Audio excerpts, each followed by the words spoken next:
Terima kasih. Nah, sebelumnya mohon maaf mengaturkan salam dari Mbah Yai. Untuk kita semua yang hadir di sini, kau aturakan di kauli assalamualaikum warahmatullahi wabarakatuh.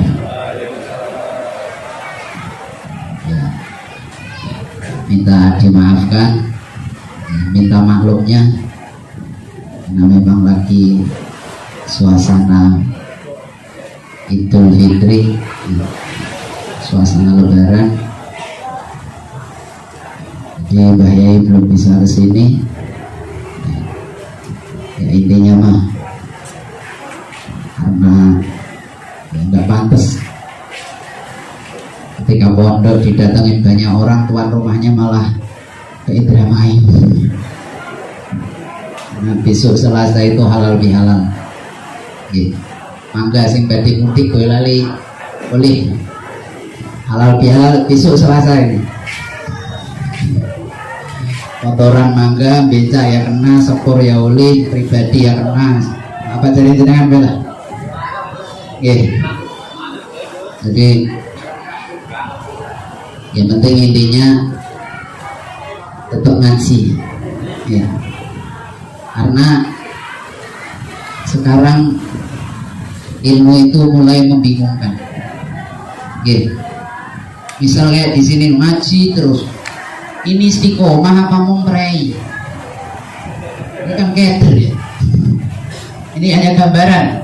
Misal neng kampungnya jenengan ada orang ya, terus lumayan tua lah, ya sudah berumur, ya 60 tahun ke atas, jadi imam masjid, imam musola, ya kiai. Tapi kalau imam itu sudah batuk-batuk, itu kalau orang yang pikirannya baik, masya Allah, orang yang pikirannya benar pasti bilang begini, Bang. Masya Allah, lihat, wis tua keding, masih istiqomah, masih kien, masih sempet, masih sanggup ngimami dalam keadaan usia yang sudah tidak muda lagi, fisik yang sudah mulai rada melemah, gak sehat kayak biasa. Itu yang pikirannya baik. Sing pikirannya bener kan gak delengan kan? Wis tua kayak kono dibeli diganti kan? Itu istiqomah apa karena gak mau diganti?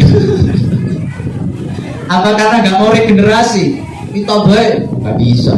Ini umatnya mulai gitu, gak bisa membedakan mana baik, mana buruk, mana istiqomah, mana nafsu, kangelan, kesulitan.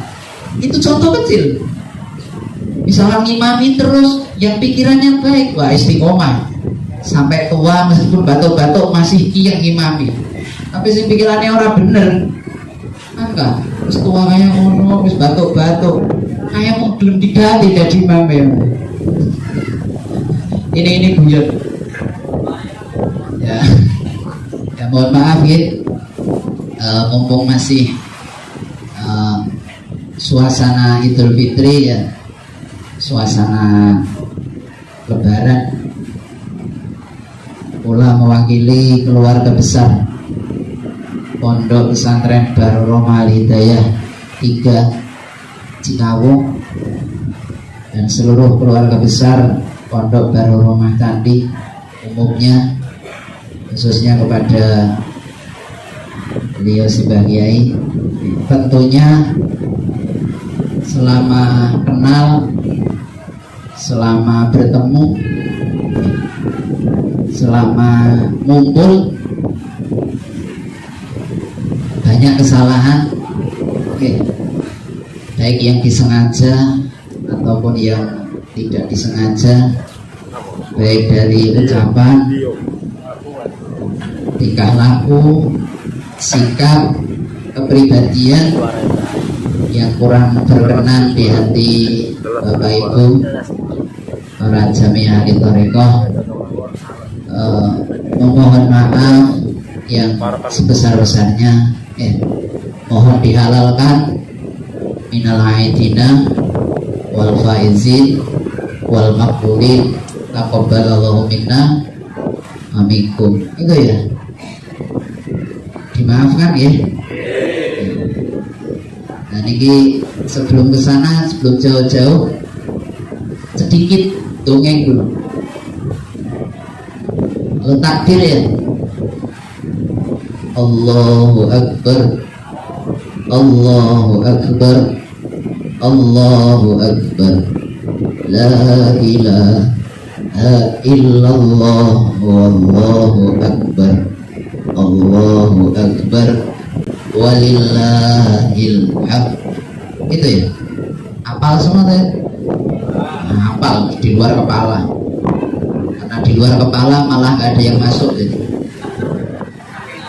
Saking hafalnya gak ada yang masuk ke dalam kepala, karena di luar.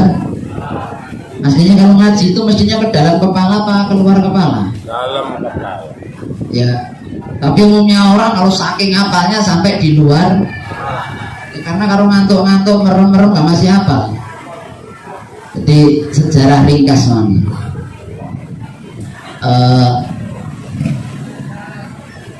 Kota Mekah ya, sebelum kedatangan Kanjeng Nabi Muhammad Rasulullah ya, itu diwarisi oleh kebudayaan atau kebiasaan dua kerajaan besar yang mengapit kota Mekah.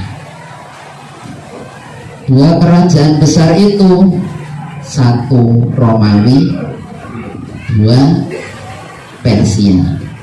Jadi Mekah itu di tengah-tengah antara kerajaan Romawi dan kerajaan Persia.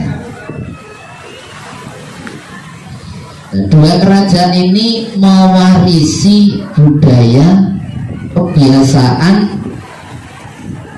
di tengah kota suci Mekah.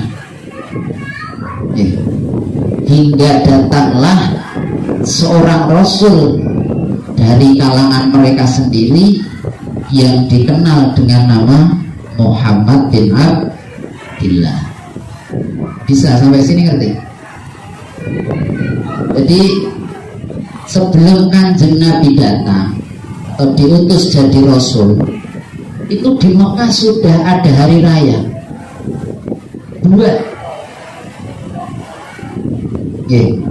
dua hari raya. Nah, kemudian datanglah Kanjeng Nabi Muhammad Rasulullah dengan mengganti dua hari raya yang telah lalu, yang diwarisi dari kerajaan Persia dan Romawi. Hari apa? Hari raya Idul Fitri dan Idul Adha. Karena budaya yang ada di kota Mekah yang diwarisi dari dua kerajaan tersebut, apa? Kalau setiap hari raya itu berpesta, ya, joget-joget, mabok, ya, terus maklum, ya, mabok minuman, ya mabok wadon, pokoknya setiap meringati hari raya begitu. Datanglah Kanjeng Nabi dengan mengganti dua hari raya menjadi Idul Fitri dan Idul Adha. Nah, ini sejarahnya bagaimana?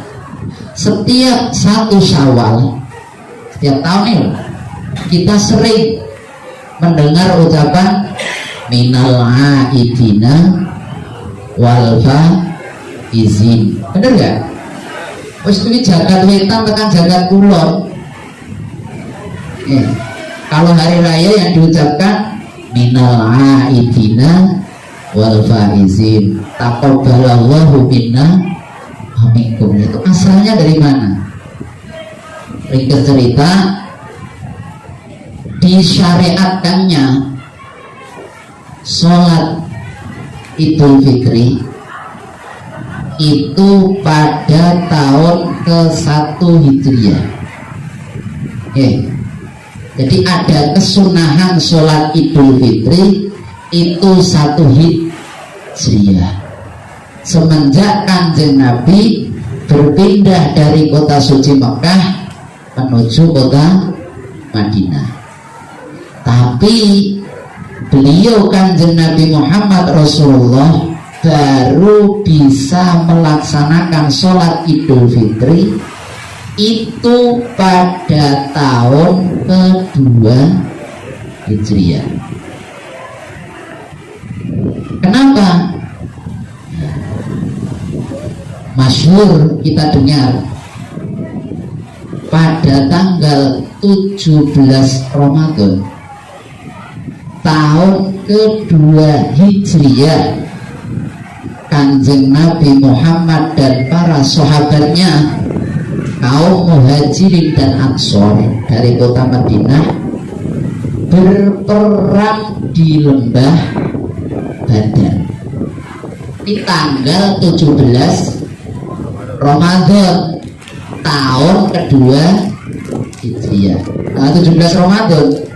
Terus tanya, zamannya Kanjeng Nabi 17 Ramadan beliau berperang. Terus kemarin ini jenengan tanggal 17 Ramadan ngapain? Turu baik.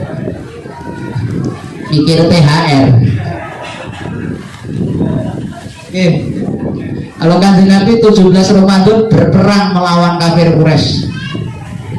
Sejarah ringkasnya, kenapa terjadi perang Badar? Karena terjadi embargo, pemboikotan dari kafir Quraisy Mekah melarang orang Madinah, Muhajirin dan Ansor untuk berdagang. Ringkasnya begitu. Dagang ke tanah Syam. Ringkasnya perang itu 313 pasukan muslimin melawan 1000 pasukan orang Quraisy Mekah. Menang apa kalah? Menang. Ini kalau bahasa hitung-hitungan 1 lawan 3. 1 orang melawan 3, tapi menang. Bisa dimengerti sampai sini? Nah, berarti pada tahun itu kedua Hijriah, Kanjeng Nabi dan para sahabatnya itu perang 2. 1 perang melawan hawa nafsu karena menahan makan dan minum selama 1 bulan penuh 30 hari. Yang kedua perang melawan suku Quraisy. Paham? Nah, di perang Badar itu terkenal dengan istilah Ghazwatu Badril Kubro, peperangan Kubro yang gede. Kenapa? Karena saat perang itu saudara bertemu dengan saudara, bapak ketemu anaknya, anak ketemu bapaknya, mamangnya, embahnya. Mau diperangi, dia saudara sendiri. Tidak diperangi, dia memusuhi agama Islam. Quran itu bilang, walaqad nasarakumullahu bi badrin wa antum adillah. Akhirnya apa? Ringkas cerita, peperangan dimenangkan oleh pasukan orang Islam. Dalam sejarah itu konon katanya yang meninggal ada sekitar 72 orang kalau nggak salah dari kaum muslimin. Begitu pulang dari peperangan, di tengah perjalanan kaum muslim ini menyebut atau mengucap, ja'alanallahu wa iyyakum minal aidina wal faizin. Semoga Allah menjadikan saya dan jenengan semua termasuk golongan orang-orang yang kembali dengan selamat dan kembali dengan membawa kemenangan. Jadi disebut menang itu kalau kula jenengan bisa memerangi 2 itu. 1 perang hawa nafsu, 2 perang fisik. Nah ini awalnya kenapa setiap 1 Syawal ja'alanallahu wa iyyakum minal aidina wal faizin, itu ya.